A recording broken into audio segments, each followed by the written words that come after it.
चलो 9th के प्यारे बच्चों, तो आज हम शुरू करते हैं आपकी नई वाली जो सोशल साइंस की बुक है, उसका चैप्टर नंबर 2।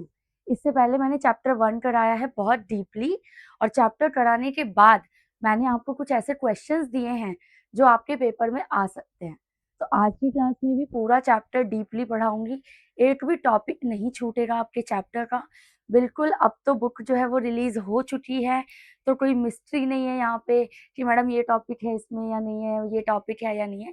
ओवरऑल जितने भी टॉपिक आपके चैप्टर के अंदर हैं, वो सारे यहाँ पर जो है इंक्लूड किए जाएंगे। प्लस जब चैप्टर फिनिश होगा, उसके लास्ट में आपको 4 ऐसे क्वेश्चन दूंगी जिसमें से कोई एक आपको अपने पेपर में देखने के लिए मिलेगा। वेरी वेरी इंपॉर्टेंट क्वेश्चन जिसे कहते हैं ना, वो मैं आपको दूंगी। आप कहोगे मैडम आंसर नहीं दोगे, तो आंसर बेटा आप खुद क्रिएट करोगे with the help of the notes जो चैप्टर में आपको पढ़ाने जा रही हूँ।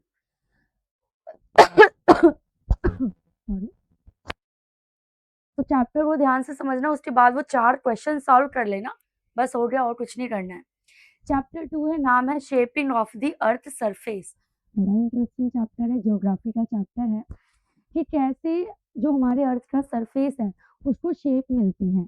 क्यों कहीं पर पहाड़ ऊंचे हैं, कहीं पर नदियां हैं, कहीं झरने हैं, कहीं पे पठार हैं टेबल की तरह, कहीं पे समतल जमीन है, कहीं पर घाटियां हैं, कहीं पर बर्फ के पहाड़ हैं। ये सारी चीजें कैसे आ रही हैं, क्यों हो रही हैं, इन सब का आंसर आपको इस चैप्टर के अंदर मिल जाएगा। चैप्टर स्टार्ट किया हमने, shaping of the earth surface है। और एक बात यहाँ पे बिल्कुल ध्यान रखना, अर्थ का सरफेस जो है वो continuously changing due to 2 type of forces. This is the important part. This is the important part. अर्थ का जो सरफेस है ना बेटा, वो ध्यान दो, कई सालों से, हजारों सालों से चेंज हो रहा है, और आगे के 1000 सालों में भी चेंज होता रहेगा। ऐसा क्यों होता है? 2 टाइप के फोर्सेस की वजह से। अब ये 2 टाइप के फोर्स क्या है, पेपर में डिफरेंस भी पूछ सकते हैं, सिंगल एक भी पूछ सकते हैं। एक है इंटरनल फोर्सेस और दूसरा है एक्सटर्नल फोर्सेस। सो इंटरनल जिसे हम एंडोजेनिक फोर्स भी कहते हैं बेटा, ध्यान दो। इंटरनल मतलब अंदर, ये जो हमारी पृथ्वी है इसके अंदर मान लो कोई गोला, कैसे समझाऊं मैं आपको, okay, so this is a glass. मान लो ये पृथ्वी है, अभी ग्लोब यहाँ पे अवेलेबल नहीं है, ये पृथ्वी है, ठीक है। इसके अंदर, सरफेस के अंदर जितने भी फोर्सेस होते हैं उसे हम कहते हैं इंटरनल फोर्सेस। जैसे it is originate inside the earth, earth के इनसाइड जो भी ओरिजिन हो रहा है, जो भी फोर्सेस लगाया जा रहा है, वो आपका इंटरनल फोर्सेस आएगा, या फिर आप कहोगी कि एंडोजेनिक फोर्सेस आएगा, ठीक है। ये रिस्पॉन्सिबल होता है फॉर क्रिएटिंग न्यू लैंडफॉर्म, और इन फोर्सेस की वजह से न्यू न्यू लैंडफॉर्म्स बनते हैं, जैसे कि प्लेट टेक्टोनिक्स, अर्थक्वेक आता है, वोल्केनोज हैं, फोल्डिंग, फॉल्टिंग, इस तरीके की जो चीजें अगर आप पृथ्वी पर देखोगे तो वो इंटरनल फोर्सेस की वजह से होती है। अब मैं बात करूंगी एक्सटर्नल फोर्स की, तो इसका उल्टा करते हैं। जो फोर्स पृथ्वी के ऊपर यानी सतह पर लगाया जा रहा हो या हैपन हो रहा हो, उसे हम कहते हैं एक्सटर्नल फोर्सेस, ठीक है। जिसे हम एक्सोजेनिक फोर्स भी कहते हैं। एक्सोजेनिक का मतलब है बाहर। So work on the earth surface, हमारी ये पृथ्वी, मान लो ये मुट्ठी मेरी पृथ्वी है, तो इसके ऊपर जो फोर्सेस लगाए जा रहे हैं बेटा, जो फोर्सेस हो रहे हैं, उसे हम इंटरनल फोर्सेस कहते हैं, सॉरी एक्सटर्नल फोर्सेस कहते हैं। For example weathering, erosion, deposition. आपको मैडम वेदरिंग क्या है, इरोजन क्या है, डेपोजिशन क्या है, आगे इसे डीपली पढ़ोगे चैप्टर में आप। मैं ओवरऑल बता देती हूँ। वेदरिंग का मतलब होता है पहाड़ों का टूटना, पत्थरों का टूटना, वेदरिंग हो गया। एरोजन का मतलब है उस टूटे हुए पत्थर का या टुकड़ों का आगे ट्रांसपोर्ट होना। डेपोजिशन मतलब कहीं और जाकर रुक जाना। तो ये सब पृथ्वी के अंदर थोड़ी हो रहा है, पृथ्वी के ऊपर हो रहा है ना, इसीलिए ठीक। दोनों फोर्सेस समझ आ गया, इंपॉर्टेंट है। चलो आगे ना, क्या है plate tectonic and the structure of the earth, very very important part of the chapter. तो पहले सबसे थोड़ा मैं आपको समझा दूं प्लेट टेक्टोनिक्स क्या है, उसके बाद हम स्ट्रक्चर ऑफ द अर्थ समझेंगे with the help of this diagram. So plate tectonics की अगर मैं बात करूं, इसकी मीनिंग की अगर मैं बात करती हूँ, so plate tectonics theory explaining that the earth lithosphere is divided into large and small moving plate। ध्यान से समझो, हमारी जो पृथ्वी है उसका जो लिथोस्फेयर है, लिथोस्फेयर का मतलब होता है ये वाला पार्ट, ऊपर वाला पार्ट जो समुद्र है, कॉन्टिनेंट है, वो जो 7 कॉन्टिनेंट और 5 ओशियन है ना, वही हमारा लिथोस्फेयर है। और प्लेट टेक्टोनिक की जो थ्योरी है वो कहता है कि जो लिथोस्फेयर है ना, ये डिवाइड है बहुत सारी प्लेट्स में। वो सारी प्लेट में अभी आपको दिखाऊंगी, और ये कंटिन्यू मूव कर रहा है, हिल रहा है। तुम समझ रहे हो कि मैं जहाँ खड़ी हूँ, हम यहाँ इंडिया में दिल्ली के अंदर पृथ्वी के ऊपर मैं खड़ी हूँ, और ये जो दिल्ली है, जो इंडिया है, जो एशिया है, वो प्लेट है, एक प्लेट का पार्ट है। वो प्लेट बहुत बड़ी है और वो प्लेट मूव कर रही है, बट वो बहुत ही स्लो मूवमेंट है। ठीक है, तो प्लेट टेक्टोनिक यही कहते हैं। अच्छा, ये थ्योरी किसने दी थी? तो याद रखना, डब्ल्यू.जे. मॉर्गन नाम का जो आदमी है, इसने ये प्लेट टेक्टोनिक की थ्योरी दी है। और ये कहते हैं कि लैंडफॉर्म सेम नहीं है बेटा। एशिया, इंडोनेशिया, जितने भी हमारे कॉन्टिनेंट्स हैं और जो हमारे ओशियंस हैं, ऑस्ट्रेलिया हो गया, आप ये देखना कि वो कंटिन्यू मूव कर रहे हैं, पता नहीं चलता क्योंकि मूवमेंट बहुत ही स्लो है। पर 1000 साल, लाख साल में जो चेंजेस हैं वो हमें देखने के लिए मिल जाते हैं। बहुत से ऐसे महाद्वीप आइलैंड है जो अब डूब चुके हैं, खत्म हो चुके हैं, और बहुत से ऐसे आइलैंड्स हैं जो न्यू फॉर्म हुए हैं। तो अपने आप तो नहीं हो रहा, कुछ तो रीजन होगा ना। क्या रीजन है? Movement of the plates and the theory of plate tectonics. 100% plate tectonics से क्वेश्चन आएगा। ठीक है, अब हम देखते हैं स्ट्रक्चर ऑफ द अर्थ। जैसा कि मैंने आपको एक एग्जांपल दिया, अभी मेरे पास ग्लोब नहीं है, आप इस ग्लास को समझो, ये ही हमारी पृथ्वी है। तो इसका स्ट्रक्चर कैसा है वो समझना है हमें।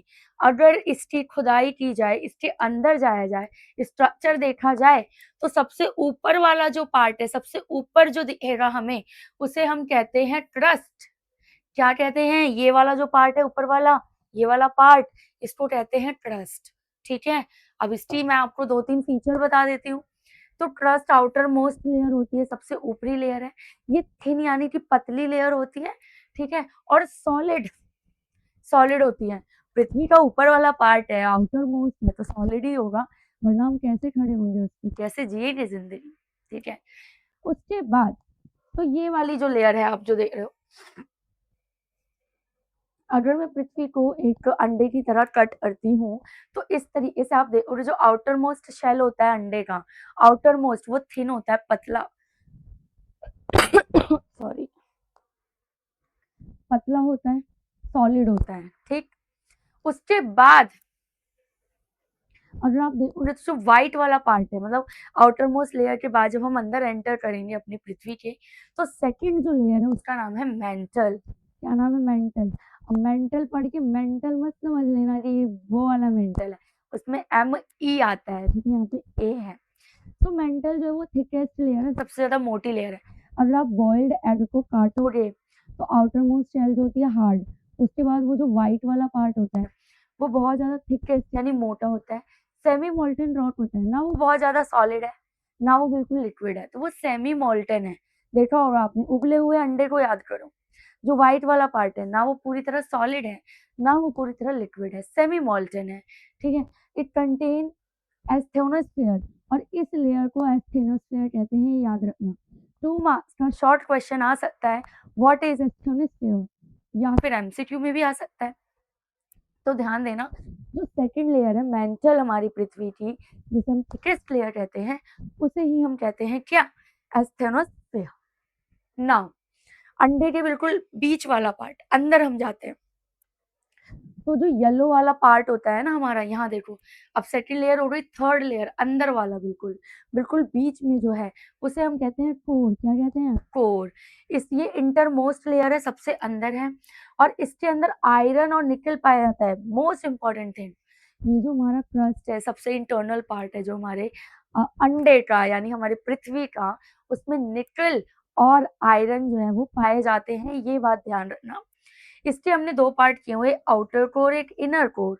तो जो आउटर कोर है वो पूरी तरह लिक्विड है, और जो बिल्कुल इनर कोर है वो पूरी तरह सॉलिड है। तो बस इतना ध्यान रखो स्ट्रक्चर ऑफ द अर्थ के बारे में। If you want to take the screenshot, आप स्क्रीनशॉट ले लो, मैं साइड हो जाती हूँ, ठीक है। वैसे बेटा इतनी मेहनत करने की जरूरत नहीं है, हमारा टेलीग्राम चैनल ज्वाइन कर लो जिसका नाम है सबका मेंटोर।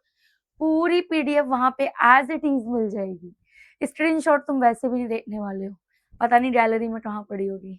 ये चीज समझ आ गई? आगे चलो ना, प्लेट टेक्टोनिक्स को थोड़ा और डिटेल में देखते हैं, क्योंकि मैंने कहा कि 100% यहाँ से क्वेश्चन आएगा।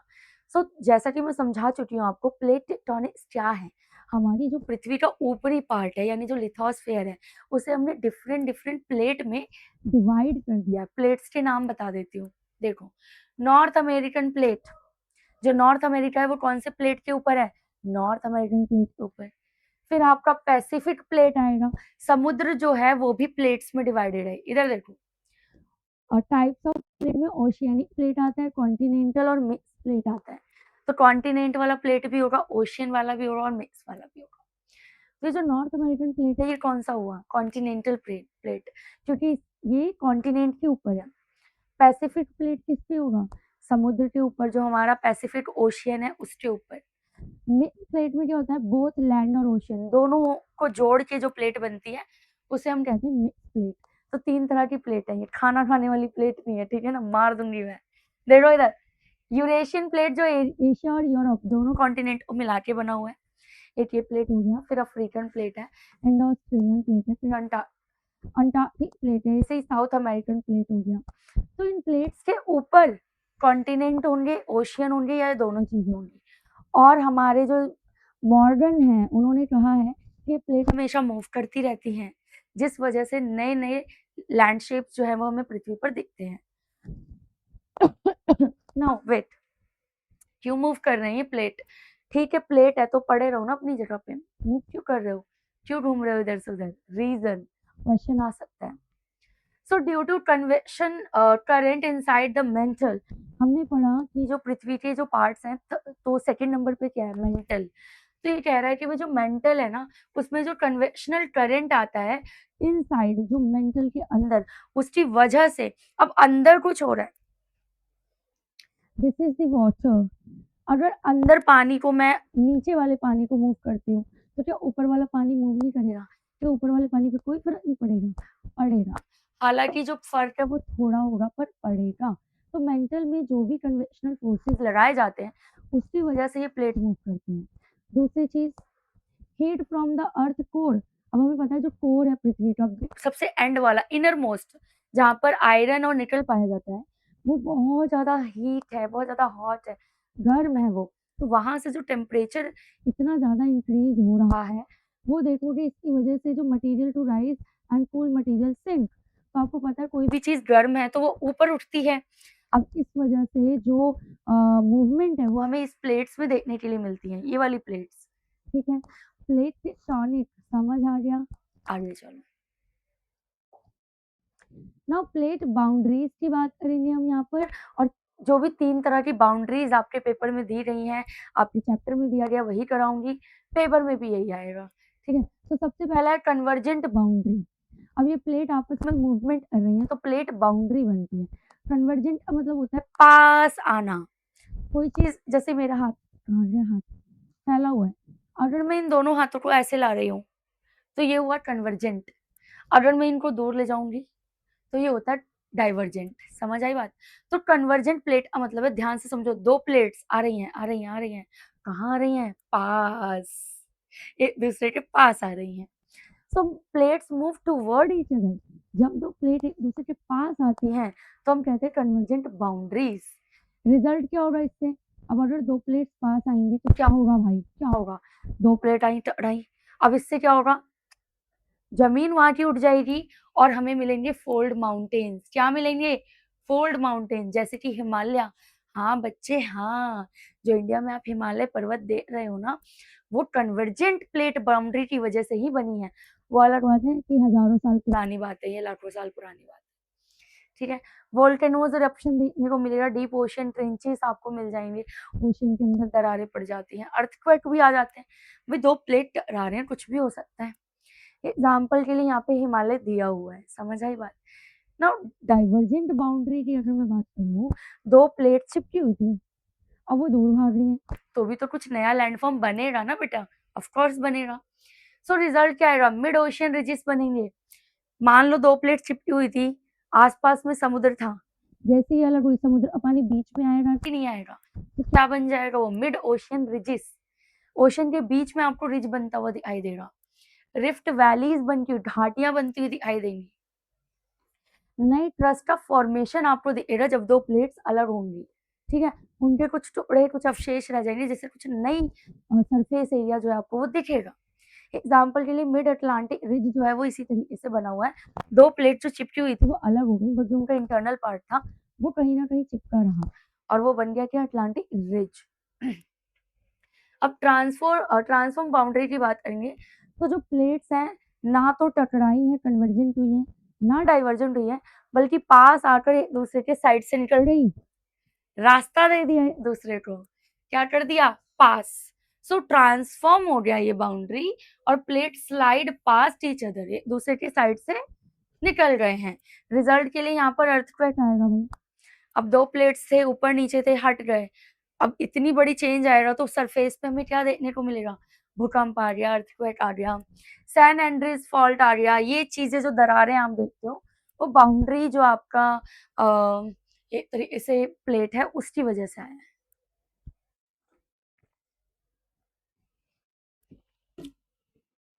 तीन तरह की प्लेट बाउंड्रीज आपके चैप्टर में है, मैं तीन ही करा रही हूँ, कोई एक्स्ट्रा चीज नहीं कराऊंगी, कोई एक चीज छूटेगी भी नहीं। अब बात करते हैं रिंग्स ऑफ फायर की। रिंग मतलब क्या होती है, अंगूठी गोल होती है ना, अब फायर मतलब क्या होता है, आग। तो रिंग्स ऑफ फायर का क्या मतलब है, ध्यान से समझो, एमसीक्यू में आएगा क्वेश्चन। जो जिस टाइप का क्वेश्चन यहाँ बता दूंगी ना बेटा, पेपर में वही दिखेगा आपको। So region around the Pacific Ocean, सबसे पहली बात तो ध्यान रखो, जो हमारा प्रशांत महासागर है, सबसे बड़ा महासागर पैसिफिक ओशियन, उसके साइड में उसके बाउंड्रीज में ये बनता है। और ये होता क्या है, maximum earthquake and volcanoes occurs here.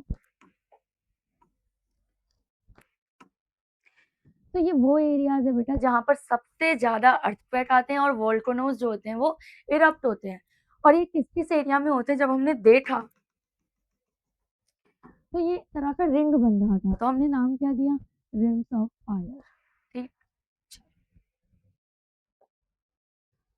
Now weathering and erosion, the most important part of the chapter. Weathering और इरोजन के बारे में थोड़ा सा मैंने शुरू में बताया था, अभी डिटेल में देखो। वेदरिंग का मतलब कुछ नहीं है, बस इतना है कि कोई रॉक, कोई पहाड़, कोई बहुत बड़ा पत्थर अपनी ही जगह पर टूट गया और वहीं पड़ा हुआ है। ठीक है, अब जैसे अगेन मेरे पास यही है, इसी को देख लो, मान लो ये रॉक है, दिस इज अ रॉक, ये टूटा और इसका टुकड़ा यहीं पे पड़ा हुआ है, दिस इज वेदरिंग। देखो, breaking down of the rock at the same place without movement, ये पत्थर था, ये इसमें दरार आई, टूटा, इसके टुकड़े यहीं पे पड़े हुए हैं। ठीक है, अब ये होता किन वजह से, three reason are here. Number one, physical weathering, chemical weathering, biological weathering. तीन तरह की वेदरिंग होती है। ठीक है, तो सबसे पहले मैं फिजिकल वेदरिंग की बात करूँ तो टेम्परेचर, फ्रॉस्ट, विंड, हवा, जितने भी नेचुरल फिनोमिनाज हैं उसकी वजह से अगर ये वेदरिंग हुई, पत्थर टूटा, तो हम कहेंगे ये क्या हुआ, हमारा फिजिकल वेदरिंग। फिर केमिकल वेदरिंग में हम देखते हैं जो हवा, पानी और एसिड की वजह से पत्थर बहुत पुराना हो गया, एसिड की वजह से वो टूट रहा है, फूट रहा है, उसके टुकड़े यहीं पे पड़े हुए हैं, तो हम कहते हैं ये हुआ केमिकल वेदरिंग। बायोलॉजिकल वेदरिंग में हम देखते हैं plant root, animal, microorganism की वजह से अगर कोई भी पत्थर, कोई भी मिट्टी का बहुत बड़ा टुकड़ा, उसमें दरारें पड़ रही हैं, देखो यहाँ पे वो टूट रहा है, उसके अवशेष निकल रहे हैं, तो हम कहेंगे बायोलॉजिकल वेदरिंग हुई। तो तीन तरह की वेदरिंग है हमारे पास, फिजिकल हुई, केमिकल हुई और बायोलॉजिकल। तीनों वेदरिंग में सेम ही चीज है, जो मिट्टी का टुकड़ा है, जो रॉक है, या जो हमारी एक तरीके से आप कह लो सॉलिड पार्ट है, वो टूट रहा है, ब्रेकिंग डाउन हो रहा है, बट सेम प्लेस पे वहीं पर पड़ा हुआ है। अब होगी इसकी इरोजन, क्या होगा इसका, इरोजन। अब इरोजन का मतलब देखो ये भी जुड़ा हुआ है वेदरिंग से। So removal and transportation of weather material by natural agents, natural agent की वजह से ये जो वेदरिंग मटेरियल है, जो टूटा फूटा है, ये टुकड़े पत्थर के, रॉक के, इसको ट्रांसपोर्ट किया जाएगा, आगे लेके जाया जाएगा बाय नेचुरल एजेंट और वो एजेंट कौन कौन से हैं? रनिंग वाटर, बहता हुआ पानी ले जा सकता है, वेव्स जो हैं वो ले जा सकती हैं, विंड यानी हवा, और ग्लेशियर यानी कि जो बर्फ की नदियां होती है वो, क्योंकि ये चारों चीजें बहती हैं तो ये अपने साथ क्या करेंगी? जो वेदरिंग मटेरियल है, जो टूटी फूटी चीजें हैं रॉड की, उसे साथ में लेकर जाए। ठीक, चल ना, डिफरेंस बिटवीन वेदरिंग और इरोजन पेपर में आ सकता है, इसीलिए मैं इसको आप यहाँ पे करा रही हूँ बिल्कुल। तो रॉक्स ब्रेक डाउन होता है तो हम कहते हैं वेदरिंग। अगर रॉक्स ट्रांसपोर्ट हो रहा है टूटकर, वो होता है इरोजन। वेदरिंग में कोई मूवमेंट नहीं होती, लेकिन इरोजन में मूवमेंट होती है, वरना ट्रांसपोर्ट कैसे होगा?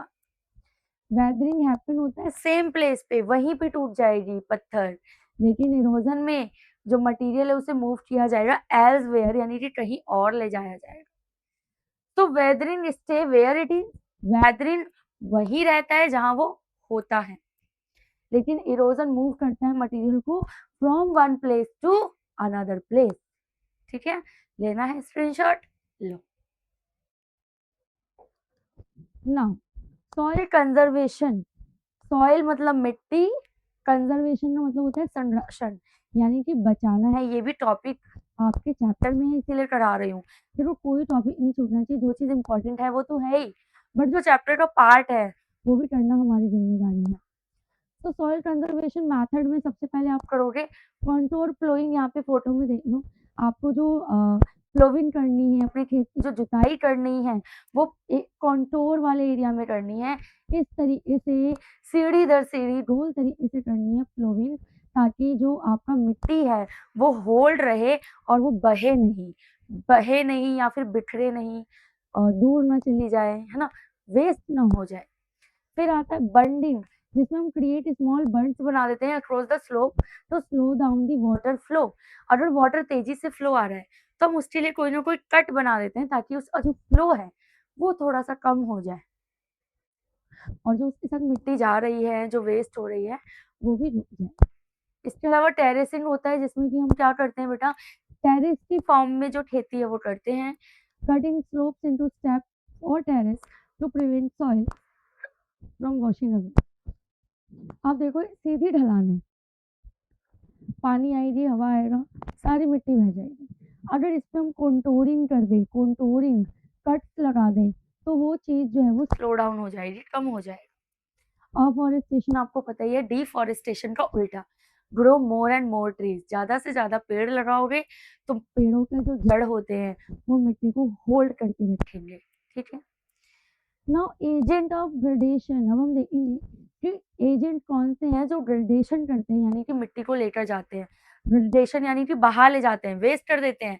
सॉइल कंजर्वेशन पढ़ रहे हैं ना, तो सॉइल वेस्ट कैसे हो रहा है? नंबर 1, रनिंग वाटर, बहता हुआ पानी ले जाएगा, वेव्स ले जाएंगी, विंड, ग्लेशियर, अंडरग्राउंड वाटर, ये सारे के सारे एजेंट हैं जो ग्रेडेशन करते हैं, अपने साथ लूज मटेरियल को ले जाते हैं, ले उड़ते हैं। ठीक है, अब देखो रनिंग वाटर्स, हम इन सबसे देखेंगे कि जो 5 चीजें हमने देखी, एजेंट्स जो हम देख रहे हैं यहाँ पर, एजेंट्स ऑफ ग्रेडेशन, इन पांचों को हम देखेंगे कि इनसे कौन कौन तरीके के आपके लैंड फॉर्म्स बनते हैं।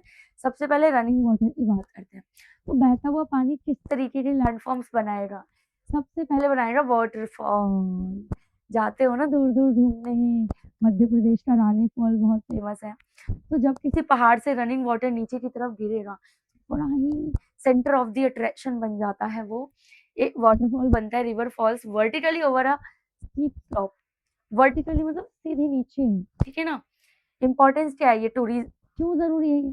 पहली चीज टूरिज्म, लोग घूमने आएंगे, पैसा आएगा। दूसरा, हाइड्रो इलेक्ट्रिसिटी पावर जनरेट किया जा सकता है। इसके बाद जो मियांडर है वो भी बहते हुए पानी से बनता है, ये देखो सांप की तरह ये वाली shape. So winding bend of a river, बार बार जो हमें नदी का बेंड होना देखते हैं सांप की तरह, इसे हम मियांडर कहते हैं। ठीक है, इसके फीचर क्या है? आउटर बैंक होते हैं, इरोजन होता है, इनर बैंक में डिपोजिशन होगा। मतलब जब वो आउटर ब्रेक में आएगा, आउटर ब्रेक में आएगा तो आप देखोगे कि इरोजन यानी कि चीजें बह रही हैं, लेकिन जब वो इनर ब्रेक में आके रुकेगा तो वहां पर डेपोजिशन यानी कि चीजें इकट्ठी हो जाएंगी। इरोजन का उल्टा होता है डेपोजिशन। ओके, तो यहाँ पर देखो इरोजन आउटर बैंक है, तो यहाँ पर इरोजन यानी चीजें जा रही हैं और इनर वाले में इकट्ठी हो रही हैं। फिर हम डेल्टा की बात करेंगे। डेल्टा आपने पढ़ा भी हुआ है, नदियां जो है अपने साथ जितनी भी चीजें लेकर आती हैं वो एक जगह पर इकट्ठा करके समुद्र में गिर जाती हैं। तो जहाँ पे वो चीजें इकट्ठा हुई हैं उसे हम क्या बोलते हैं, डेल्टा। गंगा ब्रह्मपुत्र जो डेल्टा है असम में इंडिया का, वो दुनिया का सबसे बड़ा डेल्टा माना जाता है। इससे इम्पोर्टेंस क्या है, यहाँ की जो सॉइल है वो फर्टाइल होती है, एग्रीकल्चर अच्छा होता है, फिशिंग अच्छी होती है। सुंदरवन डेल्टा देखो एग्जाम्पल में दे दिया, गंगा ब्रह्मपुत्र रिवर पे बनता है, दुनिया का सबसे बड़ा और सुंदर डेल्टा है। ठीक है, तो रनिंग वाटर से ये 3 तरीके के जो आप देख रहे हो लैंडफॉर्म्स क्रिएट हो रहे हैं। अब देखते हैं कि कोस्टल लैंडफॉर्म्स कैसे होते हैं, कोस्टल लैंडफॉर्म्स कैसे क्रिएट होते हैं। कोस्टल लैंडफॉर्म यानी कोस्टल मतलब क्या, तट, समुद्र के किनारे। तो आपको देखने के लिए मिलेगा बीच, बे, हेडलैंड, सी आर्क, सी स्टैक, सी क्लिफ, वेव कट प्लेटफॉर्म, सबकी फोटो यहाँ पे लगी हुई है, सबकी छोटी छोटी एक्सप्लेनेशन दी हुई है। बहुत ज्यादा डीपली पढ़ने की जरूरत नहीं है, सब सिर्फ एग्जाम्पल में जाएगा। फिर ग्लेशियर लैंडफॉर्म, ग्लेशियर यानी कि जो बर्फ के पहाड़ होते हैं, जो बर्फ की नदियां होती हैं, उनसे कौन से लैंडफॉर्म्स बन रहे हैं। तो यू शेप की वैली यानी कि घाटियां आपको दिखेंगी, और सर्की दिखेगा इस तरीके का जो बीच में बना होता है। फिर आरिटी हैंगिंग वैली मिलेगी, जॉर्ड, मोराइन, इस तरीके के जो भी लैंडफॉर्म्स हैं वो आपके ग्लेशियर की वजह से बनते हैं। फिर हम देखेंगे विंड लैंडफॉर्म यानी कि जो तेज हवा होती है, विंड होती है, उसकी वजह से कौन से लैंडफॉर्म्स हमें देखने के लिए मिलते हैं। तो अब आप देखोगे कि कोस्टल जो लैंडफॉर्म्स हैं वो किस तरीके से बनते हैं और ये कौन से होते हैं। कोस्टल लैंडफॉर्म्स का मतलब है बेटा, जो कोस्ट होते हैं, हमारे समुद्र के जो तट होते हैं, वहां पर कौन कौन से लैंडफॉर्म्स आपको देखने के लिए मिलेंगे। सो नंबर 1 इज बीच, गोवा वाले बीच आपको पता ही है। बे, बे ऑफ बंगाल की अगर मैं बात करूं यहाँ पर, ये इन सबकी फोटोज आप यहाँ पर साइड में देख सकते हो। इन्हें बहुत डीपली स्टडी करने की जरूरत नहीं है, ये सिर्फ आपके एग्जाम्पल्स के लिए यूज होंगे। फिर आता है आपका हेडलैंड, इस तरीके से देख पाओगे। फिर कहते हैं सी आर्क, जो कि आपको समुद्र के अंदर दिखाई देंगे। सी स्टैक भी बन जाते हैं इसी तरीके से जब ये टूट जाते हैं।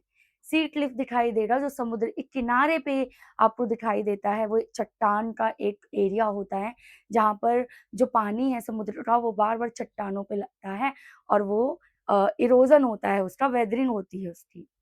वेव कट प्लेटफॉर्म भी आपको देखने के लिए मिल जाएगा, जब ये जो सी क्लिफ है जब वो बहुत ज्यादा बनने लगता है तो वो बन जाता है वेव कट प्लेटफॉर्म। इसके बाद मैं बताती हूँ ग्लेशियर लैंडफॉर्म्स कौन कौन से हैं। ग्लेशियर का मतलब हुआ जो हमारे बर्फ के पहाड़ हैं या जो बर्फ की नदियां, उससे कौन कौन से लैंडफॉर्म्स क्रिएट होते हैं। तो सबसे पहले तो देखो यू शेप की वैलीज मिलेंगी आपको, और सर्टी मिल जाएगा, एरिटी, हैंगिंग वैली, जॉर्ड, मोराइंस। तो ये सारे याद रखो फॉर एग्जाम्पल्स कि ग्लेशियर लैंडफॉर्म्स होते हैं।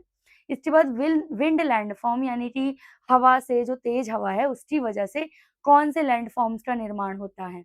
तो पहले तो ये देखो यारदान, ये लॉन्ग रिजिस होते हैं जो विंड की वजह से इरोजन होने से बनते हैं, फोटो में देख सकते हो। डिफ्लेशन हॉलो, इस तरीके का एक ही जगह पे बार बार जब हवा आती है तो वो एरिया ही खाली हो जाता है, डिग्रेडेशन हो जाता है वहां की मिट्टी का, रेत का, और इस तरीके का हॉलो बन जाता है।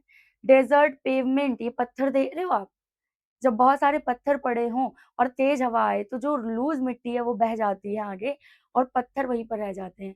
तो ये जो आप देख लो इसे क्या कहते हैं, डेजर्ट पेवेंट, जो कि आपको रेगिस्तान वगैरह में ही दिखेंगे। फिर वेंटी फैक्ट दिख जाएंगे। इसके अलावा ऑयसेजेस, सैंड ड्यून्स जिसमें कि बारचन ड्यून्स इस तरीके का, ट्रांसवर्स ड्यून इस तरीके का, लॉन्गिट्यूडनल ड्यून, और स्टार ड्यून्स इस तरीके के जो आप लैंडफॉर्म्स देख रहे हो वो विंड्स की वजह से आपको मिलेंगे देखने के लिए। नेक्स्ट मैं बात करूंगी अंडरग्राउंड वाटर लैंडफॉर्म्स कि जो अंडरग्राउंड पानी बह रहा है उसकी वजह से कौन कौन से लैंडफॉर्म्स क्रिएट होते हैं। So the very one is caves दिखाई देंगे आपको जिसके अंडरग्राउंड वाटर जा रहा है, और स्टैलेक्टाइट यहाँ पर, और स्टैलेग्माइट, इसके अलावा सिंक होल, अंडरग्राउंड रिवर, ये 4-5 जो आपको लैंडफॉर्म्स दिख रहे हैं ये अंडरग्राउंड वाटर की वजह से फॉर्म होते हैं। तो यहाँ पर मैंने आपको हर तरह के लैंडफॉर्म्स जो है वो बता दिया है, और आपके चैप्टर का नेम भी यही है बेटा, तो ये चीज करना तो जरूरी है ही। आगे चलो नाउ अब हम देखेंगे लैंडफॉर्म रिलेटेड डिजास्टर्स। जिन लैंडफॉर्म से रिलेटेड जो डिजास्टर्स है, आपदाएं हैं, वो कौन कौन सी होती हैं और उनसे बचना कैसे है, ये भी इंपॉर्टेंट है। तो सबसे पहले लैंडस्लाइड की बात करूंगी। हिंदी में कहते हैं भूस्खलन, आपने सुना भी होगा, पिक्चर से भी आप देख पा रहे हो। लैंड स्लाइड हो गया, कोई ऊंचा लैंड है जो स्लाइड होकर नीचे आ रहा है। तो कॉजेज क्यों होता है? हैवी रेनफॉल की वजह से, अर्थक्वेक, डिफॉरेस्टेशन, रोड कंस्ट्रक्शन, ये सारी चीजें हो रही हैं जिस वजह से लैंडस्लाइड्स बहुत ज्यादा मात्रा में देखने के लिए मिलते हैं। अब प्रोन एरियाज कौन से हैं? कहाँ पर आपको ये लैंडस्लाइड जो आपदा है, जो डिजास्टर है, वो ज्यादा देखने को मिलेगी? वो है हिमालय और वेस्टर्न घाट, क्योंकि ये ऊंचे एरियाज हैं, यहाँ पर पहाड़ वगैरह हैं। मिटिगेशन, बचोगे कैसे, प्रिवेंट कैसे करोगे? अफॉरेस्टेशन, यानी कि ज्यादा से ज्यादा पेड़ लगाओगे। प्रॉपर ड्रेनेज सिस्टम होना चाहिए। स्लोप स्टेबलाइजेशन, स्लोप जो है अगर वो बहुत खड़ी ढलान है तो उस पर कहीं ना कहीं हमें बीच में बाउंड्रीज, कॉन्टोरिंग, ये सब करना चाहिए। नेक्स्ट अब आप देख लो यहाँ पर जो दूसरा हमारा लैंडफॉर्म रिलेटेड डिजास्टर है बेटा, वो है अवेलनेट।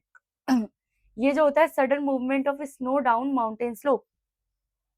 अब यहाँ पर माउंटेन स्लोप से पत्थर गिर रहे थे, अगर वही बर्फ के पहाड़ों से बर्फ गिरने लगे तो उसे हम कहते हैं क्या? अवेलनेट। क्या कहते हैं? अवेलनेट। और यहाँ पर प्रिवेंशन और रीजन क्या है? हैवी स्नोफॉल की वजह से, अर्थक्वेक की वजह से, ह्यूमन एक्टिविटीज, वही डिफॉरेस्टेशन और रोड कंस्ट्रक्शन। हमने ही कोई बड़ी गाड़ी चढ़ा दी है उसके ऊपर, जिस वजह से हमने देखा कि जो पहाड़ है हमारा बर्फ का, वो नीचे गिर रहा है। अब प्रिवेंशन क्या है, मिटिगेशन क्या है, कैसे बचोगे? यहाँ पर वही करोगे आपकी अवेलनेट को फॉरेस्ट कास्टिंग की पहले से ही फोरकास्टिंग होनी चाहिए उस एरिया में कि देखो इस एरिया के जो पहाड़ हैं बर्फ वाले वो गिर सकते हैं, फोरकास्टिंग हो ताकि लोगों को इन्फॉर्मेशन मिल सके। इसके अलावा कंट्रोल करो ब्लास्टिंग को, अवॉइड करो रिस्की स्लोप्स को।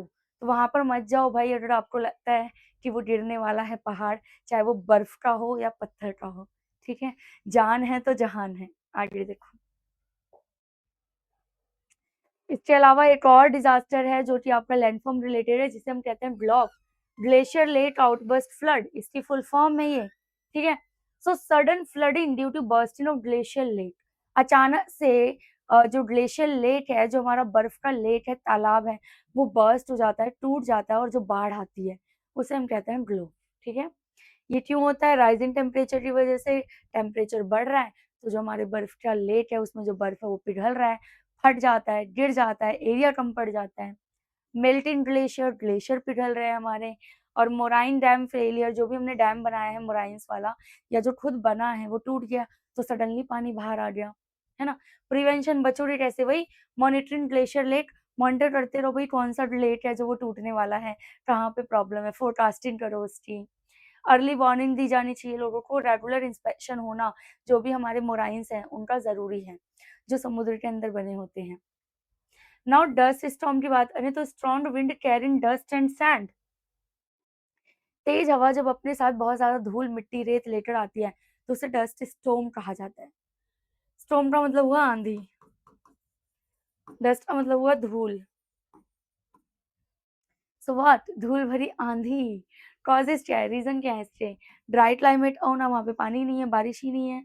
लूज सॉइल है, स्पार्स वेजिटेशन है, पेड़ पौधे है ही नहीं। ऐसे एरियाज में आपको डस्ट स्टॉर्म देखने के लिए ज्यादा मिलेंगे। अब प्रिवेंशन क्या है, बचोगे कैसे? वही शेल्टर बेल्ट लगाओ, बहुत ज्यादा पेड़ उगाओ और सॉइल कंजर्वेशन, मिट्टी को बचा के रखो, जिसके रीजन मैंने आपको पहले बता दिए थे कि सॉइल कंजर्व किस किस तरीके से हम कर सकते हैं। ठीक है, चलो। Now the most important part of the chapter, यहाँ पे हो रहा है आपका चैप्टर एंड, और 4 क्वेश्चन आपको दे रही हूँ जो आपका होमवर्क है। ये 4 क्वेश्चन के आंसर अगर आप अच्छे से दे पा रहे हो तो इन्हीं में से कोई एक आपको पेपर में देखने के लिए मिल जाएगा। हो सकता है 2 मिले, 3 मिले, चारों मिल जाए। ठीक है, तो पहला question, explain plate tectonics with a neat diagram. Diagram ना भी बना पाओ तो प्लेट टेक्टोनिक्स क्या होता है, कितने टाइप का होता है, ये जरूर कर लेना, पेपर में आएगा। Number 2, describe the agent of gradation and the landform formed by them. Gradation के क्या क्या एजेंट हैं और उससे बनने वाले लैंडफॉर्म्स मैंने सारे कराए हैं आपको। Then explain landform related disaster, जो अभी लास्ट करवाया मैंने, एंड देयर मिटिगेशन मेजर, कि उनसे बचेंगे कैसे ये भी बताना है। इसके अलावा one more discuss the importance of weathering and erosion in shaping the earth surface. Earth की सरफेस को शेप करने में, चेंज करने में वेदरिंग और इरोजन दोनों का क्या रोल है, ये आपको बताना है। तो फॉर एग्जाम्स ये 4 क्वेश्चन करके ही जाना। चैप्टर कैसा लगा, अच्छा लगा तो वीडियो को लाइक करके जाना, शेयर करना और चैनल को भी सब्सक्राइब करना। इसी तरीके से इजी लैंग्वेज में आपके एसएसटी के सारे चैप्टर्स क्लास 9 डोंट वरी मैं यहाँ फ्री में कराऊंगी आपको, प्लस इंपॉर्टेंट क्वेश्चन आंसर दूंगी जिससे आपको एग्जाम में हेल्प मिलेगी। ठीक है, चलो बाय बाय, टाटा।